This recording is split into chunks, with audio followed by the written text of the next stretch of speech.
కాంగ్రెస్ హయాంలోనే హైదరాబాద్ అభివృద్ధి చెందిందని సీఎం రేవంత్ రెడ్డి ప్రశ్నించారు. హైదరాబాద్లో మీట్ ది ప్రెస్ కార్యక్రమంలో పాల్గొన్న రేవంత్ బీఆర్ఎస్ బీజేపీ లక్ష్యంగా తీవ్ర విమర్శలు గుప్పించారు. మిగులు రాష్ట్రాన్ని కేసీఆర్ కు అప్పగిస్తే అప్పుల కుప్పలా మార్చారని మండిపడ్డారు.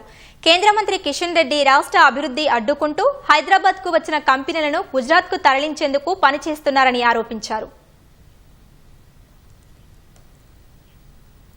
హైదరాబాద్ తాజ్ కృష్ణాలో మీట్ ది ప్రెస్ కార్యక్రమంలో సీఎం రేవంత్ రెడ్డి పాల్గొన్నారు. కాంగ్రెస్ ప్రభుత్వం చేసిన అభివృద్ధి గురించి వివరించారు.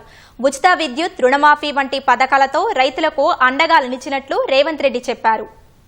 సంవత్సరాల కాంగ్రెస్ పరిపాలనలో ఆనాడు ముఖ్యంగా కాంగ్రెస్ పార్టీ ఎప్పుడు అధికారంలో ఉన్న రైతులు, మహిళలు, విద్యార్థి నిరుద్యోగ యువకులు, అదేవిధంగా రాష్ట్రం యొక్క అభివృద్ధిని కొనసాగించడానికి అవసరమైన ప్రణాళికలను 4 విభాగాలుగా భావించి ఆనాటి ప్రభుత్వం తీసుకున్న నిర్ణయాలు మీకు అందరికీ తెలుసు.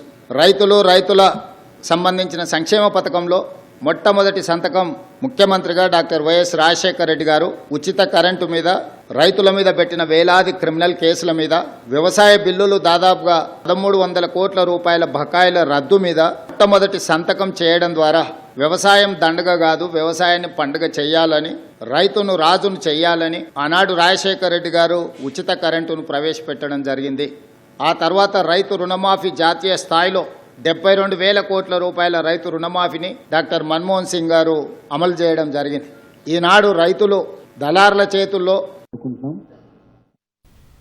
భాగ్యనగర అభివృద్ధి కాంగ్రెస్ లో హయాంలోనే జరిగిందని తెలిపారు. వైఎస్ రాజశేఖర రెడ్డి, చంద్రబాబు నాయుడు అభివృద్ధి విధానాలను తాము కొనసాగిస్తున్నామని రేవంత్ రెడ్డి చెప్పారు. హైదరాబాద్ నాలెడ్జ్ సిటీగా మారిందంటే అందుకు కారణం కాంగ్రెస్ సీఎంలు తీసుకున్న నిర్ణయాలని అన్నారు. నేదురుమల్లి జనార్దన్ రెడ్డి గారు ఉన్నప్పుడు పునాది రాయి వేసిన హైటెక్ సిటీ, రాజశేఖర రెడ్డి గారు కొనసాగించిన ఔటర్ రింగ్ రోడ్, అంతర్జాతీయ ఎయిర్పోర్ట్, మెట్రో రైలు, కృష్ణా గోదావరి తాగునీటి జలాలు, ఐఎస్బీలు, నల్చర్లు, ట్రిపుల్ ఐటీలు చంద్రబాబు నాయుడు గారు ప్రారంభించిన రాజకీయ కక్ష లేకుండా వాటిని వేగంగా అభివృద్ధి చేయడానికి, ఒక నాలెడ్జ్ హబ్ను క్రియేట్ చేయడానికి ఈనాడు ఉన్న ఏఐజీ, యశోద, గొప్ప హెల్త్ సెంటర్స్ ఇక్కడికి రావడానికి కారణము ఆనాడు కాంగ్రెస్ పార్టీ తీసుకున్న పాలసీలే. దాదాపుగా ప్రతి సంవత్సరం 1,10,000 మంది ఇంజనీరింగ్ విద్యార్థులను అందించడం వల్ల, ఈ సంస్థలలో పనిచేయడానికి అవసరమైన నైపుణ్యాన్ని అందించడం వల్ల, ఉమ్మడి రాష్ట్రంలో అత్యధికంగా ఆదాయం హైదరాబాద్ నగరం అందించడం వల్ల ఈనాడు తెలంగాణ రాష్ట్రానికి నడపడానికి అవసరమైన ఇంధనం 65% ఈ జంట నగరాల నుంచే వస్తుంది. భారతదేశంలో హైయెస్ట్ పర్ క్యాపిటా రంగారెడ్డి జిల్లా మొదటి స్థానంలో ఉంది. పర్ క్యాపిటాలో అంటే ఆనాడు కాంగ్రెస్ పార్టీ తీసుకున్న నిర్ణయాలు. మిగులు రాష్ట్రాన్ని కేసీఆర్ కు అప్పగిస్తే అప్పుల కుప్పగా మార్చి జీతాలు కూడా ఇవ్వలేని పరిస్థితి తెచ్చారని రేవంత్ రెడ్డి మండిపడ్డారు. కేసీఆర్ 10 ఏళ్ల హయాంలో 20 లక్షల కోట్ల ఆదాయాన్ని ఏం చేశారని ప్రశ్నించారు. కాళేశ్వరం ద్వారా 1 ఎకరానికైనా నీరు ఇచ్చారా అని నిలదీశారు. లిమిట్ అనే పథకంతో ఇందిరమ్మ ఇండ్లను పేదలకు ఇండ్లు ఇచ్చి ఆత్మగౌరవాన్ని పెంచింది కాంగ్రెస్ పార్టీ. ఒకవైపు అభివృద్ధిని, ఇంకొక వైపు సంక్షేమాన్ని బ్యాలెన్స్ చేసుకుంటూ ఒక గుడ్ గవర్నెన్స్, ఒక ట్రాన్స్పరెంట్ గవర్నెన్స్ అందించి ఆ 10 సంవత్సరాలు నిరంతరం కాంగ్రెస్ పార్టీ రాష్ట్రం, కేంద్రం సమన్వయంతో పనిచేయడంతో ఆ రోజు మెట్రో కట్టుకోవడానికి జయపాల్ రెడ్డి గారు అనుమతి ఇవ్వడమే కాదు, వైబుల్ గ్యాప్ ఫండ్ అని కేంద్ర ప్రభుత్వం నుంచి అదనంగా 100 కోట్ల రూపాయల నిధులు ఇవ్వడంతో ఈరోజు హైదరాబాద్ నగరానికి మెట్రో రైలు వచ్చింది. ఇవన్నీ చరిత్రలో చంద్రశేఖరరావు గారు చెరిపేస్తే జరిగే సత్యాలు కావు. వారు ఏదో అనుకుంటున్న వీటిని మసిబూసి మాయరకాయ చేసి సినిమాలలో ప్రేక్షకులను ఉత్తేజపరచడానికి ఐటమ్ సాంగ్ అని ఉంటుంది అప్పుడప్పుడు మధ్యలో. అలాంటిని ఆదర్శంగా తీసుకొని కేసీఆర్ గారు ప్రచారాలు చేసి కాంగ్రెస్ పార్టీ మీద దుమ్మెత్తడానికి ప్రయత్నం చేస్తున్నాడు. 2 సార్లు రాజశేఖర రెడ్డి గారి నేతృత్వంలో ఏర్పాటు చేసిన మా ప్రభుత్వం, 2 సార్లు చంద్రశేఖరరావు గారి నేతృత్వంలో ఏర్పాటు చేసిన ఆ ప్రభుత్వాన్ని పోల్చండి. 16,000 కోట్ల రూపాయల మిగులు బడ్జెట్, 69,000 కోట్ల రూపాయల అప్పుతో మేము అప్పచెప్తే చంద్రశేఖరరావు గారు నాకు అప్పచెప్పేటప్పటికీ జీత భత్యాలు కూడా మొదటి తారీఖున ఇవ్వలేని పరిస్థితి.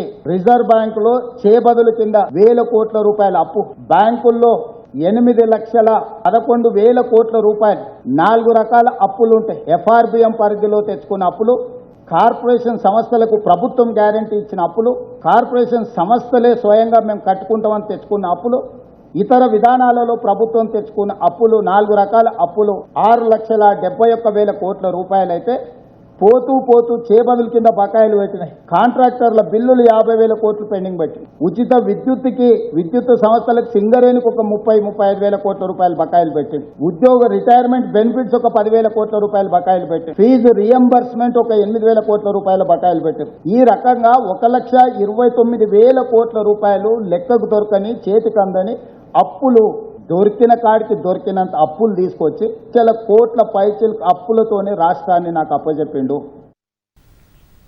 రాష్ట్రానికి వచ్చిన కంపెనీలను గుజరాత్కు వెళ్లేందుకు కిషన్ రెడ్డి పనిచేస్తున్నారని రేవంత్ రెడ్డి ఆరోపించారు.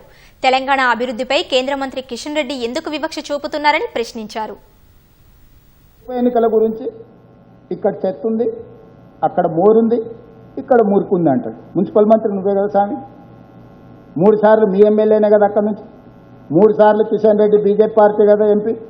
మాకెన్నడ అవకాశం వచ్చింది? Councillor, corporator, MLA, MLC, MP, కేంద్ర మంత్రి, రాష్ట్ర మంత్రి అని మంత్రులు మీరు ఇద్దరే ఉంటారు, తోడు దొంగలు. దానికి కారణం మీరే కదా. మా ప్రాతినిధ్యమే లేదు అక్కడ. సమస్యకు మమ్మల్ని ఎట్లా జవాబు చెప్పంటాడు కేటీఆర్.